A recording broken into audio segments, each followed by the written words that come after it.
మీకు ఎలా అనిపించింది సార్? అంటే కౌన్సిలింగ్ మొత్తం తెలుసుకున్నారు కాబట్టి ఎవ్రీథింగ్ ప్రతి ఒక్క డీటెయిల్ అబ్బాయి గురించి. మాకైతే మంచిగా అనిపించింది. మాకు తెలియని కూడా చాలా వరకు తెలుసుకున్నాం. చేతలు ఆయన మనసులో ఉన్నాయి, మా మనసులో ఉన్నాయి కూడా చాలా వరకు చెప్పే చెప్పారు. విధానం కూడా పర్ఫెక్ట్ కరెక్ట్ అనిపించింది. సూట్ అయినట్టు. Thank you this very insightful. उसके पर्सनालिटी के हिसाब से हम भी सोचते हैं ये ऐसे क्यों करती है, वैसे क्यों करती है, ऐसा नहीं करना चाहिए, वैसा नहीं करना चाहिए. सो अगर उसका पैटर्न्स, उसका डिजाइन ब्रेन ही वैसा है, so we should not blame her, we should help her actually.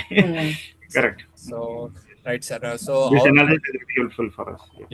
వాళ్ళకి ఏది ఇష్టమైన రంగం, ఏది చేతిలో ఉన్నారో వాళ్ళని ఎక్కడ గ్రోత్ చేయాలా అని బెటర్ గా ఉంటుందో దాన్ని సజెషన్ చేసుకొని మనం పేరెంట్స్ కూడా అట్లా చూస్ చేసుకోవడం బెటర్ అనిపిస్తుంది.